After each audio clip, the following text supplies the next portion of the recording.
나이가 드니 통장에 기초연금이 입금되는 날만 기다리고 계신가요? 안타까운 소식은 앞으로 그 날이 영영 오지 않을 수도 있다는 것입니다. 정부가 65세부터 지급하던 기초연금을 70세로 올리려 한다는 사실 알고 계셨나요? 65세가 된 김영철 씨는 5년간의 힘겨운 소득 공백 끝에 드디어 지난달부터 기초연금을 받기 시작했습니다. 월 34만 원이 통장에 입금되자 그는 한숨을 돌릴 수 있었습니다. 하지만 여러분은 그런 여유를 누리지 못할 수도 있습니다.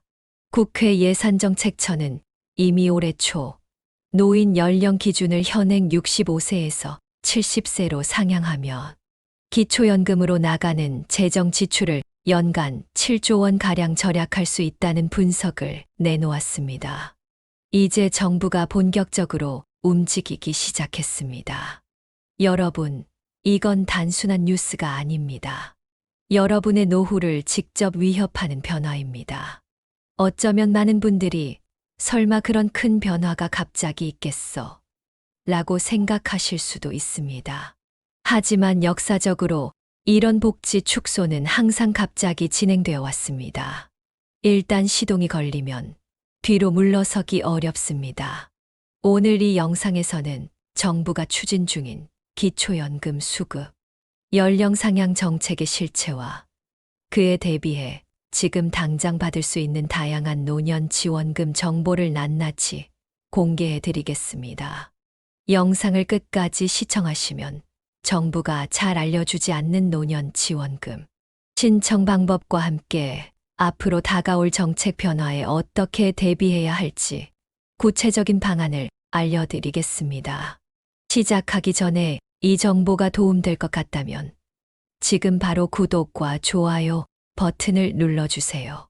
여러분의 한 번의 클릭이 더 많은 중장년층에게 이 중요한 정보가 전달되는데 큰 도움이 됩니다. 이제 당장 시작해 보겠습니다. 여러분의 노후 안전망이 어떻게 무너지고 있는지, 그리고 우리는 어떻게 대비해야 하는지 말입니다. 네, 이럴 줄 알았습니다. 노인 기준을 바꿔야 한다. 정년 연장을 해야 한다 할 때부터 익히 알아봤습니다. 이렇게 군부를 떼다가 결국 기초연금을 비롯해서 노인들에게 돌아가는 각종 복지 혜택을 70세나 아니면 그 이후에 주는 것으로 제도를 바꾼다고 할 것이 뻔히 보였기 때문입니다. 그동안 여기저기 언론사며 공공기관에서 국민들을 상대로 노인의 기준을 몇 살로 해야 할까 설문을 돌리며 분위기를 잡았지 않습니까? 노인은 65세다라는 기준은 43년 전에 만든 것인데 언제까지 이 기준을 따를 것이냐 하는 기사도 있었고 말입니다. 그러더니 드디어 본격적인 제도 변경으로 들어서는 모양새입니다. 한번 이렇게 시동이 걸리면 어떻게 된다. 여간에서는 뒤로 돌아가지 않는다. 되돌아가기가 어렵습니다.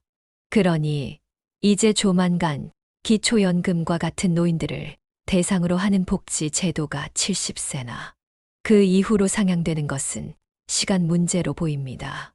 지난 1월 20일 발표된 국회 예산정책처의 보고서에 따르면 노인 연령 기준을 현행 65세에서 70세로 상향하면 기초연금으로 나가는 재정 지출을 연간 7조 원가량 절약할 수 있다는 분석이 나왔습니다. 예를 들어 2024년을 기준으로 기초연금을 70세부터 지급하는 것으로 상향 조정했다. 6조 8천억 원을 절감할 수 있다는 계산이 나왔다는데 이는 지난 한 해 투입된 기초연금 총액의 약 30%에 이르는 어마어마한 규모입니다. 이러니 재정 부담을 심각하게 느끼는 정부로서는 노인 기준을 70세로 상향하고픈 유혹을 떨쳐버릴 수가 없는 겁니다. 게다가 전반적인 사회 분위기도 이제 65세는 노인이라 하기에 너무 젊다는 것으로 세뇌 작업을 쫙 해놓았으니 제도 변경을 한다 해도 65세에 근접한 사람들의 반발만 무마하면 된다고 생각하는 겁니다. 연금만 아니라 노인들에게 적용되는 각종 복지, 혜택도 똑같은 기준으로 바뀌게 된다는 사실을 잊으시면 안 되겠습니다. 예를 들어 지하철 무임승차와 같은 경로 우대제도, 노인 일자리 사업 등 각종 사회 서비스 사업의 선정 기준도 모두 70세로 상향될 겁니다. 노인 연령을 높이면 그만큼 복지 대상이 줄어든다는 뜻입니다. 65세가 노인이라 하기엔 너무 젊다는 사실을 부정할 수 있는 사람은 없을 겁니다. 하지만 나이가 문제가 아니라 일자리가 없다는 것이 문제죠. 우리 사회의 평균 퇴직 연령인 49.3세에서 5년 더 늘어난다 하더라도 퇴직 후 기초연금을 받기까지 긴 시간을 기다려야 합니다. 너무도 운이 좋아서 법으로 정한 정년 나이인 60세에 퇴직을 한다 해도 기초연금 수급 연령까지 지금도 5년간의 소득 공백이 생기는데, 이를 70세로 상향 조정하면 무려 10년이라는 세월 동안 기다려야 합니다. 더구나 우리나라의 노인 빈곤율은 40.4%로 OECD 회원국 중 2위입니다. 노년층의 거의 절반에 가까운 수가 빈곤에 허덕이고 있는 실정입니다. 이런 상황에서 기초연금 수급 연령을 70세로 올린다면 어떤 일이 벌어질까요? 박미영 씨는 68세로 5년 전 남편과 사별한 후 홀로 생활하고 있습니다. 기초연금이 없었다면 아마 자식들에게 손을 벌려야 했을 거예요. 그 자존심을 지킬 수 있어 감사했죠. 매달 34만 원의 기초연금으로 최소한의 생계를 유지하는 박 씨처럼 많은 노인들에게 기초연금은 마지막 안전망입니다. 하지만 이제 그 안전망조차 5년이나 늦춰진다면 그 사이 생계는 어떻게 꾸려야 할까요? 게다가 오는 2033년 65세로 딱 상향 조정되는 국민연금 수급 개시 연령과 일치하지 않는 점도 걸림돌입니다. 국민연금과 기초연금은 연계 감액 제도라는 것이 있을 정도로 서로 맞물려 돌아가고 있는데, 이걸 기껏 어렵게 맞춰 놓았더니 기초연금 수급 개시 연령을 5년 뒤로 늦춰 70세로 한다며 이 두 제도 간의 균형이 깨지는 일이 벌어지게 되는 거죠. 59세의 장미 씨는 내가 퇴직하고 국민연금을 받기까지도 벌써 10년 가까이 기다려야 하는데 기초연금마저 70세로 미뤄진다면 그 사이에 어떻게 살라는 건지 라며 분노를 감추지 못합니다.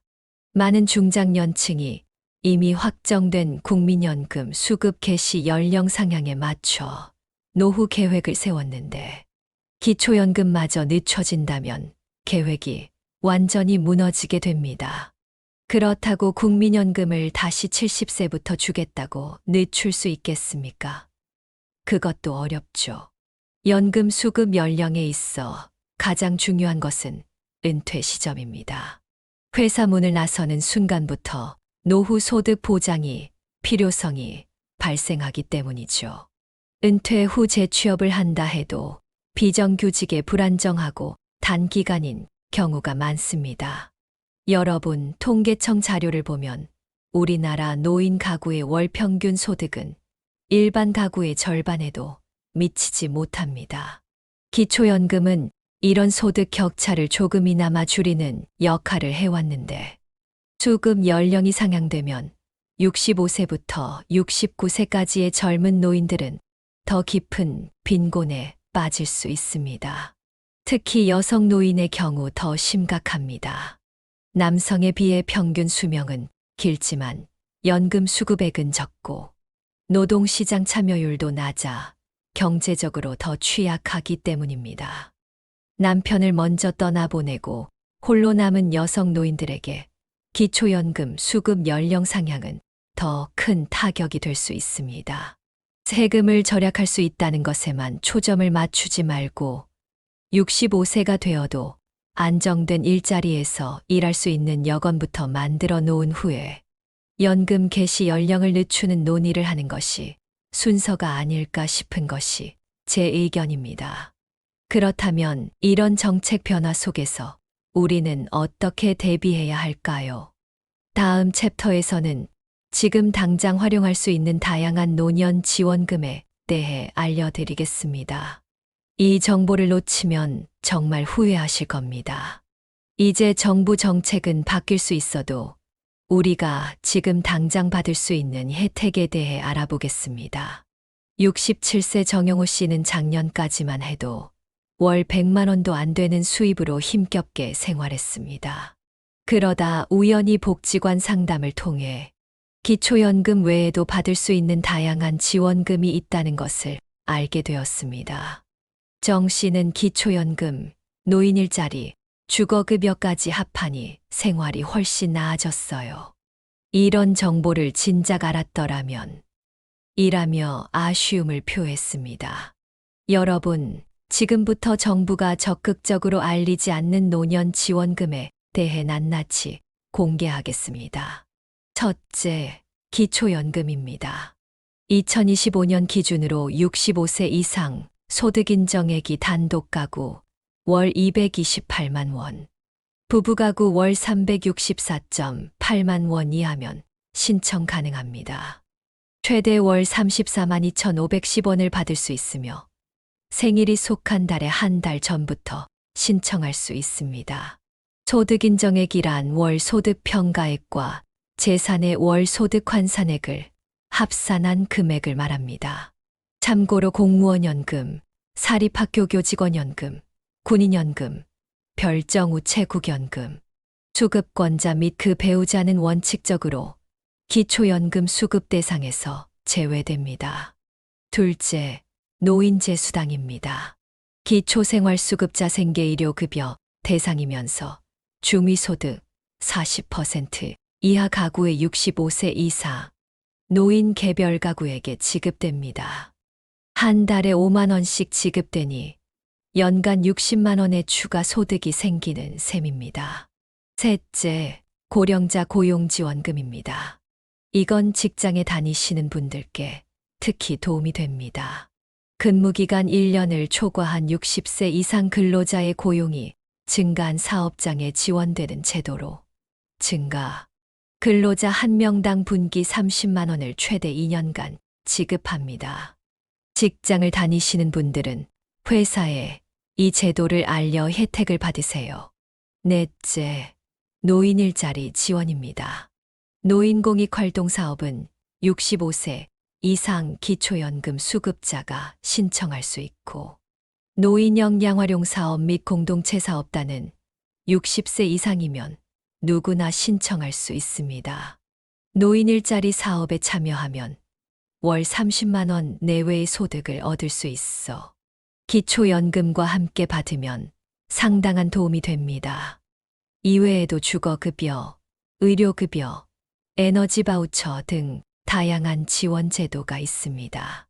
의료급여의 경우 본인 부담금이 크게 줄어 의료비 부담을 덜 수 있고 에너지바우처는 전기요금, 가스요금 등 냉난방비를 지원해 줍니다.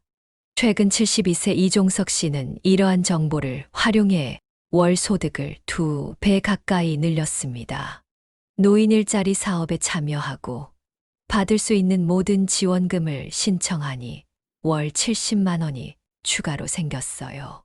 손주들 용돈도 줄 수 있게 되었습니다. 많은 노인분들이 이런 지원금이 있다는 사실조차 모르고 계십니다. 혹은 알아도 복잡한 신청 절차 때문에 포기하시는 경우가 많죠. 하지만 조금만 알아보고 신청하면 노후 생활에 큰 보탬이 될 수 있습니다. 다음 챕터에서는 이런 지원금을 어떻게 신청하는지 자세히 알려드리겠습니다. 이제 이런 지원금들을 어떻게 신청하는지 자세히 알아보겠습니다. 63세 이정숙 씨는 동사무소를 3번이나 방문했지만 필요한 서류를 제대로 준비하지 못해 번번이 발길을 돌려야 했습니다.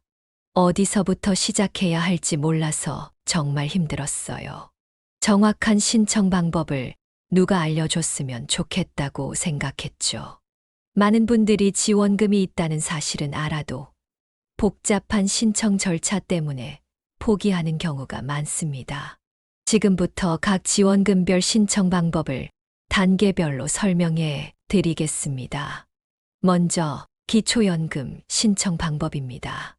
첫째, 신청 장소는 주소지 관할 읍면동 주민센터나 국민연금공단 지사입니다. 둘째, 필요 서류로는 신분증, 통장사본, 금융정보 등 제공 동의서가 필요합니다. 셋째, 온라인 신청도 가능한데요. 복지로 웹사이트에서 편리하게 신청할 수 있습니다. 넷째, 심사 과정은 소득재산 조사 후 약 30일 이내에 결과를 통보받게 됩니다. 다섯째, 수급 시작은 신청일이 속한 달부터 지급됩니다. 67세 김순자 씨는 복지로 사이트를 통해 집에서 편하게 신청했어요. 생각보다 간단했습니다. 라고 말합니다. 온라인이 어려우신 분들은 동사무소에 방문하셔서 담당 공무원의 도움을 받으시면 됩니다. 다음은 노인 일자리 신청 방법입니다. 신청 장소는 가까운 시니어 클럽, 노인복지관, 대한노인회, 지회입니다. 필요 서류로는 신분증, 주민등록등본, 기초연금 수급 증명서 해당자의 하나가 필요합니다. 선발 기준은 연령, 경제 상황, 건강 상태, 활동 역량 등을 종합적으로 평가합니다. 활동 내용은 주로 공익활동으로 월 30시간 정도 일하고 시급은 11,000원 수준입니다. 최근 노인 일자리에 참여한 68세 박영수 씨는 처음에는 망설였는데 일하면서 건강도 좋아지고 용돈도 생겨 일석이조라고 말합니다. 실제로 노인 일자리는 경제적 도움뿐만 아니라 사회 참여를 통한 심리적 만족감, 건강 증진 효과도 있습니다. 신청 시 주의할 점을 몇 가지 안내해 드립니다. 소득과 재산은 정확히 신고하세요. 사후 조사에서 누락이 발견되면 환수 대상이 될 수 있습니다. 직역연금 공무원 사립학교 교직원 군인 별정 우체국 직원 수급자는 기초연금 수급이 제한될 수 있으니 사전에 확인하세요. 부부가 모두 신청하는 경우 각각 개별 신청이 필요합니다. 박하나 복지사는 많은 어르신들이 자신이 받을 수 있는 혜택을 몰라서 신청하지 못하는 경우가 많습니다. 주저하지 말고 가까운 주민센터나 복지관에 문의하세요. 라고 조언합니다. 마지막으로 신청이 거부되거나 금액이 예상보다 적게 나온다면 이의 신청도 가능합니다. 결과를 통보받은 날로부터 90일 이내에 이의 신청서를 제출하시면 재심사를 받을 수 있습니다. 혹시라도 불이익을 받았다고 생각되면 적극적으로 이의를 제기하시기 바랍니다. 여러분, 이제 다가올 정책 변화에 대비하기 위한 구체적인 전략을 알아보겠습니다. 다음 챕터에서는 기초연금 수급 연령 상향에 대비한 실질적 대응 방안을 제시해 드리겠습니다. 이제 가장 중요한 부분입니다. 기초연금 수급 연령이 실제로 상향될 경우 우리는 어떻게 대비해야 할까요? 서울에 사는 57세 이명희 씨는 퇴직 후 지금까지 모아둔 돈으로 버티다가 65세부터 기초연금을 받을 계획이었는데 70세로 바뀐다면 5년을 더 견뎌야 한다니 막막합니다라고 고민을 털어놓았습니다. 많은 분들이 비슷한 불안을 느끼실 텐데요. 지금부터 실질적인 대응 전략을 알려드리겠습니다. 첫 번째, 경제활동 기간을 연장하는 방법입니다. 60세 이후에도 일할 수 있는 직종으로 전환을 고려해 보세요. 경비, 청소, 주차관리 같은 전통적인 노인 일자리보다는 컨설턴트, 강사, 플랫폼 노동 등 전문성과 경험을 활용할 수 있는 일자리가 소득과 만족도가 더 높습니다.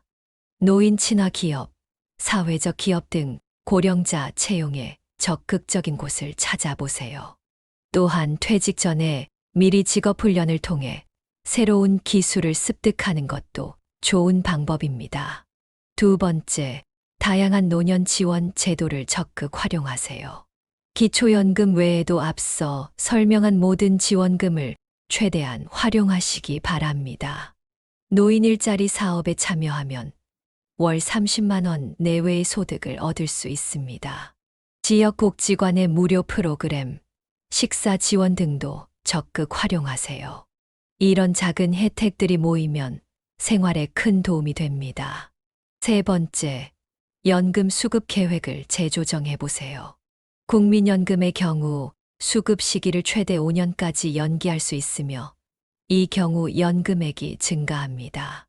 매년 7.2%씩 더 받을 수 있어 5년 연기 시 최대 36%까지 증액됩니다. 일부라도 조기 수령이 필요하다면 부분 연기 제도를 활용할 수 있습니다. 자신의 상황에 맞게 최적의 연금 수급 계획을 세우는 것이 중요합니다. 네 번째, 대안적 소득원을 마련하세요. 주택을 소유하고 계신 분들은 세입자를 들이거나 노인 공동주택 등을 활용해 주거비를 절감할 수 있습니다. 생활협동조합, 마을 기업 등 공동체 경제활동에 참여하는 것도 방법입니다. 공유 경제를 활용해 자원을 효율적으로 사용하는 지혜가 필요합니다. 다섯 번째, 목소리를 내는 시민이 되어야 합니다. 노인 복지 정책 변화에 적극적으로 의견을 개진하세요. 지역 시니어 단체, 노인회 등에 가입해 집단적 목소리를 내는 것도 중요합니다. 개인의 목소리는 작아도 모이면 큰 힘이 됩니다. 70대 중반의 김영만 씨는 노인 권익단체에 가입해 활동하고 있습니다. 우리가 침묵하면 정부는 계속 복지를 축소할 겁니다. 다음 세대를 위해서라도 목소리를 내야 합니다. 김 씨의 말처럼 정책 변화는 시민들의 참여와 압력에 따라 방향이 바뀔 수 있습니다. 여러분, 우리는 지금 큰 변화의 시기에 살고 있습니다. 기초연금 수급 연령 상향은 피할 수 없는 현실이 될 수도 있습니다. 하지만 미리 준비하고 대응한다면 이 변화를 슬기롭게 헤쳐나갈 수 있습니다. 정부의 결정을 기다리기보다는 스스로 노후를 설계하고 대비하는 것이 가장 현명한 방법입니다. 지금까지 기초연금 수급 연령 상향의 위기와 대비책에 대해 알아보았습니다. 정부가 추진 중인 기초연금 수급 연령 70세 상향은 이제 피할 수 없는 현실이 될 수도 있습니다. 하지만 우리가 미리 준비한다면 이 변화 속에서도 안정적인 노후를 맞이할 수 있습니다. 다시 한번 핵심 대응 전략을 요약해 드리겠습니다. 첫째, 60세 이후에도 일할 수 있는 직종으로 전환하여 경제활동 기간을 연장하세요. 둘째, 기초연금, 노인재수당, 노인일자리 등 모든 노년 지원 제도를 적극 활용하세요. 셋째, 국민연금 수급 시기 조정 등 연금 계획을 재조정하세요. 넷째, 주거 공유, 공동체 경제활동 등 대안적 소득원을 마련하세요. 다섯째, 노인단체에 가입하여 정책 변화에 목소리를 내는 적극적인 시민이 되세요. 여러분, 지금 바로 행동하세요. 본인이 받을 수 있는 지원금을 확인하고 가까운 주민센터나 국민연금공단을 방문하여 상담받으세요. 복지로 웹사이트에서 온라인으로도 신청할 수 있습니다. 작은 관심과 행동이 여러분의 노후를 더욱 안정적으로 만들어줄 것입니다. 혹시 오늘 영상에서 다루지 못한 궁금한 점이 있으시거나 여러분만의 노후 준비 방법이 있다면 댓글로 공유해 주세요. 서로의 경험과 지혜를 나누는 것이 우리 모두에게 도움이 될 것입니다. 영상이 도움이 되셨다면 좋아요와 구독을 눌러주세요. 구독과 함께 알림 설정을 해두시면 다음 영상 국민연금 최대한 많이 받는 5가지 전략을 놓치지 않으실 수 있습니다. 여러분의 한 번의 클릭이 더 많은 분들에게 이 중요한 정보가 전달되는데 큰 도움이 됩니다. 세상은 빠르게 변하고 있습니다. 정부의 노인 정책도 마찬가지입니다. 하지만 변화 속에서도 우리가 알고 준비하고 행동한다면 노후의 불안을 줄일 수 있습니다. 변화하는 세상 속에서도 준비된 자만이 황금빛 노후를 맞이할 수 있습니다. 오늘도 시청해 주셔서 감사합니다. 여러분의 노후가 정말 황금빛으로 빛나길 바랍니다. 다음 영상에서 다시 만나 뵙겠습니다. 지금까지 황금빛 노후 채널이었습니다.